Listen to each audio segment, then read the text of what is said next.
Welcome to the Whiskey Vault. I'm Rex. With our friend Jiff Golgogol. Oh, good old Jish.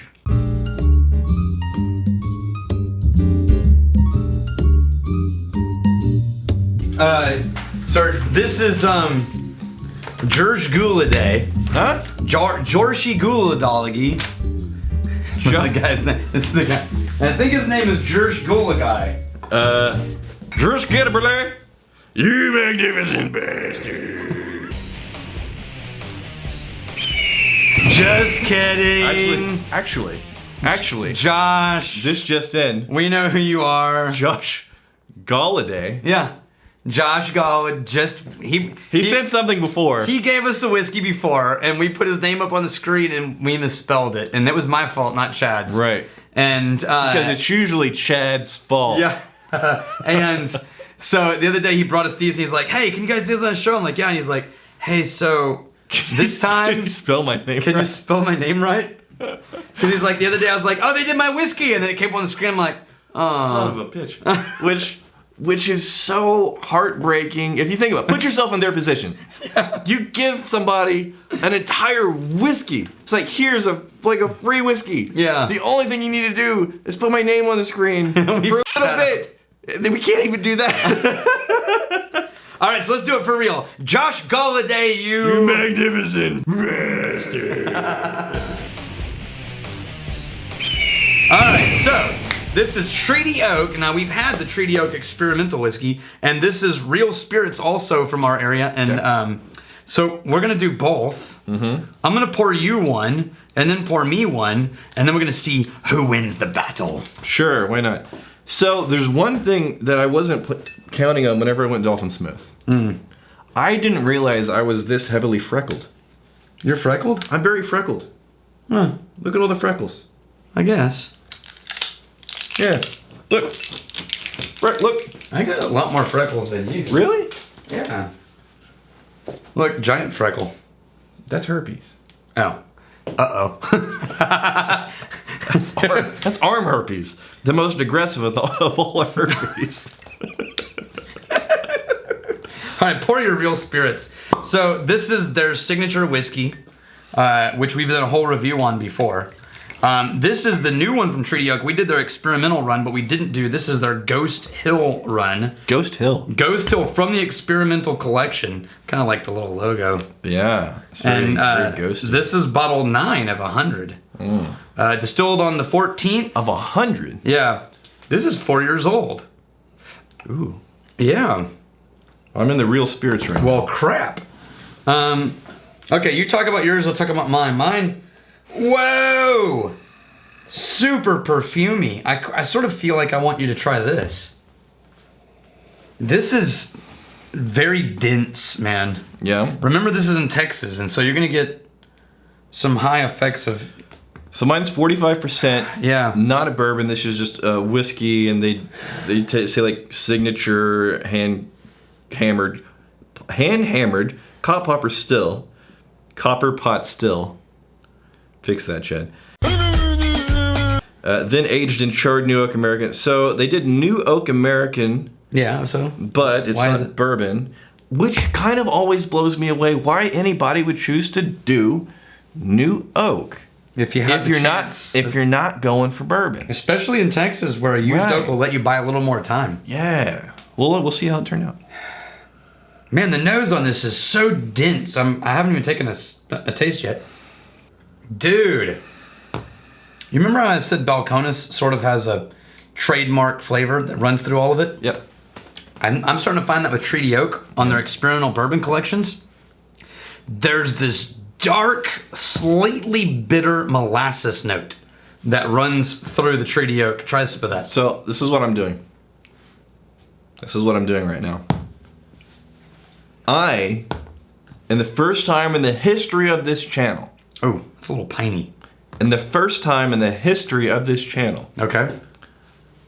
I'm opting out of giving tasting notes. Okay. Why? There's something going on with my sinuses. And you're not getting anything? I'm not getting nearly as much as I should be. Because in the previous video, you were naming all these things. I was like, no, I'm not getting it. No. And I said, did you try a sip? Well, no, just try a sip. It's not in the smell. It's not in the smell. It's in the taste. It ends with a slightly bittered molasses. It's like if you took a molasses-based drink and added a dash of bitters to it. That sort of... Man. And that's the wood, right? So... I'm only like 70% of the way there, I think. You know what? Here, this is what I'm going to do. No, that's not it. Here it is. This is the Ardbeg Corey Vrecken. I know what this should be. I don't know what this should be. Okay.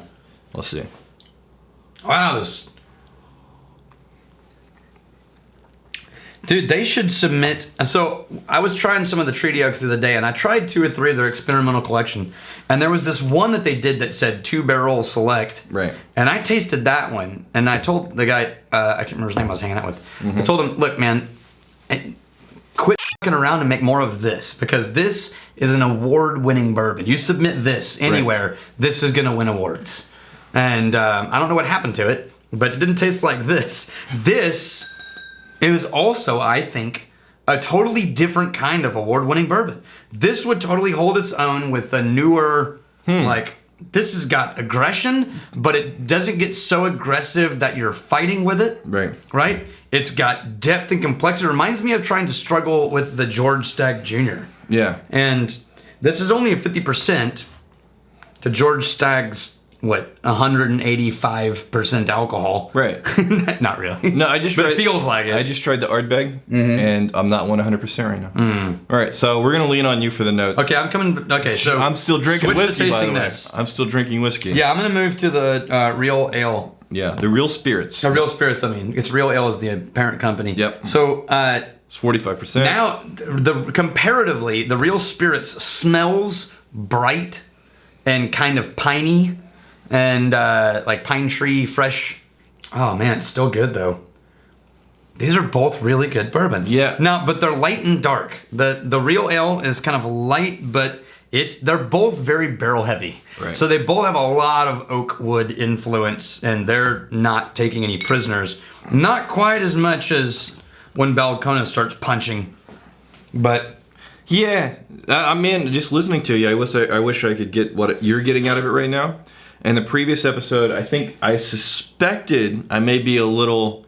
When I named the whole ending thing and you're like, I'm not finding any of that. Well, I suspected I may be a little off my game whenever I went to the Bullet Rye, which I'm very familiar with. And I got the notes that I always get, but they were much less present than they usually are. I'm going to add a little water. Right now, the Treaty Oak is hitting me in the right spot. Right. Even though I really love Real Ale in general. This Treaty Oak is just... Oh, it went for it. Is it grabbing you by the haunches? Yeah, it's Grabbed you by the haunches? not taking prisoners. Pablo Mile on the Facebook group. How many drinks did it take to convince Daniel to allow Rex in front of the camera? You know, depressingly, that was my idea. I don't know what I was thinking. It sort of was like rubbing the lamp of the genie. You were thinking you wanted It got out of a control. successful channel. I didn't really think that's where it was headed, With though. sex appeal. What I wanted was... No, I brought all the sex appeal already. Right. That's almost hat worthy. Yeah, what I wanted That's was... the term, hat worthy. To not have to carry the load of every single episode by myself. I'm not carrying loads at all. You take all the loads, Daniel. There's something back... You take load after load after load. You're covered in loads. You're a giver. There's something behind this that my nose is struggling with that is not a normal bourbon note. It's prunes. Prunes? Have you ever had dried prunes? Yeah, sure. Yeah, I'm it's an old prunes. man. What did your wife say about the waxing of Rex? My wife, here's the thing. At first... Tell the truth. No, at first. She's very annoyed that I don't, update her on my possible upcoming shenanigans. She learns about them right along with you guys. On the show. And she usually watches an episode, a few days after it releases. So She's like, wait, what? she'll be on her phone like, wait, what is this? So... with one of the more recent ones, where it came out that the tribe through the Patreon was voting for my different haircuts to deliver on the Hair for Hobbits, and then there's the 9 bonus cuts, and then it was revealed that I would would go dolphin smooth with a full body waxing. Yeah. And I would go bald, which was the grand reveal, and the episode will link up here. I was thinking, oh shit, what is she gonna say about me going dolphin smooth with a full body wax? And what did she say? And she said, are you gonna do it? Are you gonna go dolphin smooth? And I'm thinking, man, I gotta get her okay with this. I mean, just everywhere where people can see. He's like, no, that's cheating. You go full body. Yes, Brandy had your back. She was watching out for you. She said, if you're doing this bullshit, I get something out of it too. Yep. Full body. And then what did she do? She texted Daniel to make sure. I get a text saying, Rex is doing this right. Don't you agree? I'm like, yep. Thanks, later. Yeah. So, yeah. You want to touch it? No, I really don't. Like, I've got a little patch going right there. Yeah, that's cute. You notice how I left that out of the video? Yeah, you left all the things I waxed out of the video. See? You know why? Because I showed no damn pain. Because I didn't want him to get credit. I wanted you to have stupid looking arm hair. Dude, I could wax arms and legs while delivering a whiskey tasting. This is the thing. This guy, during the episode, I'm getting my beanbag ripped off, and he's like, whatever. I do this all the time. It's not a big deal. And I invite him. He's like, no, I'm not gonna do that. No, I did it on camera. All talk. I did it on camera. Wax Dan. Hashtag Wax Dan. Dude, if I have to do it, it better be for something worth it. But I will do it while delivering a whiskey tasting. Wait a minute. To who? Well, it's gonna have to be some kind of a private viewing because, clothing situations. Wax Dan. Yeah. Whiskey tasting. Yep. Leave your ideas in the comments. Oh, sorry, Josh, that your episode turned into a waxing discussion. Hashtag Wax Dan. Let's make it happen. Who should Dan be giving a tasting to? Yeah. All right. So I think right now these both punch at about the same level for me as far as quality. But this one's a little lighter, a little more sparkly. I like the kind of dark molasses, slightly bitter note coming out of the Treaty Oak Ghost Hill right now. So I'm going to finish with, I'm just going to call it with the Treaty Oak as my finishing whiskey. Fine. And again, I'm opting out. Are you ready? One more very critical, important question. Gary Brooks. Xbox One or PS4. Gary, what am I, chump? Both. Here's to fighting, stealing, and drinking. If you fight, may you fight for a friend. If you steal, may you steal a lover's hearts. If you drink, may you drink with us. Hey, thanks for hanging out with us in the Whiskey Vault. Don't forget to throw in a like, hit that subscribe button on the bottom right, and drop a question or comment down below.